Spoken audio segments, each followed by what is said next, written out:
নমস্কার বন্ধুরা, মৌমিতাজ recipes and লাইফস্টাইলে সবাইকে স্বাগত জানাই। আজ আমি জলপাইয়ের টক ঝাল মিষ্টি আচার তৈরি করছি।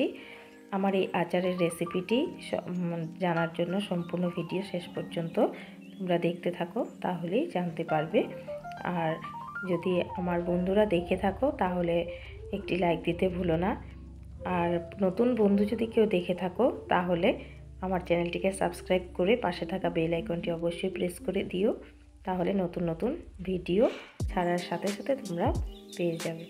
তো এখন আমি জলপাইগুলোকে প্রথমে সিদ্ধ করে নিয়েছি, তারপর রোদের মধ্যে 1 ঘন্টা রেখে দিয়েছিলাম। তারপর হলুদ নুন মাখিয়ে এইভাবে আধ ভাঙা করে নিলাম।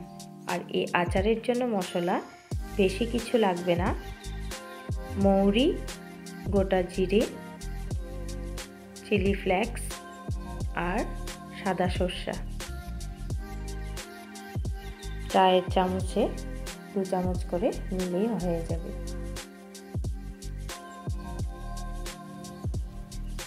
তারপর এখানে গুড় রয়েছে, আমি চিনি ব্যবহার করছি না।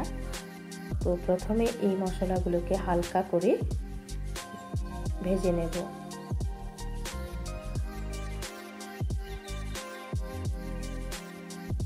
আচারে কোনোদিন ভাজা ছাড়া মশলা ব্যবহার করতে নেই, কারণ তার গন্ধটা ভালো আসে না।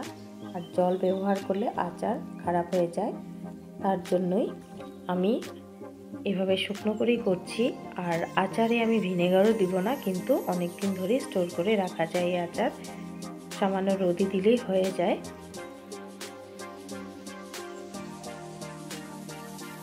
সরষের তেল ব্যবহার করছি। সরষের তেলে 2 শুকনো লঙ্কা দিয়ে দিলাম, একটু হালকা হালকা ভেজে নিলাম। তারপর জলপাইগুলো দিয়ে দিলাম।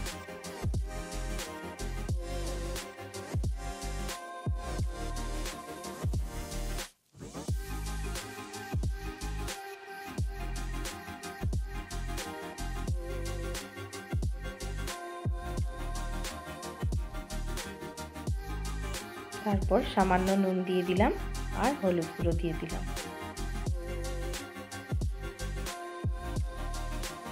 আবার একটু নেড়ে চেড়ে ভেজে নেব।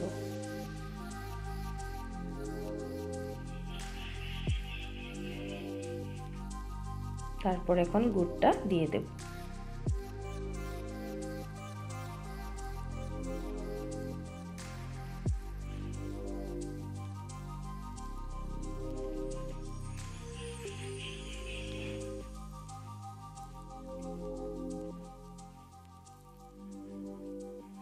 গুড়টা যখন মেল্ট হয়ে আসবে তখন আমি শুকনো যে মশলাগুলো ছিল সেগুলোকে দিয়ে দেব। একটু ভাজা ভাজা করে নিচ্ছি। তারপর এখন মশলাগুলো দিয়ে দিলাম। এভাবে নেড়ে চেড়ে আরও 5 মিনিট আমি ফুটতে দেব। তারপর এই যে দেখো, আমার আচার একদম রেডি হয়ে গেছে।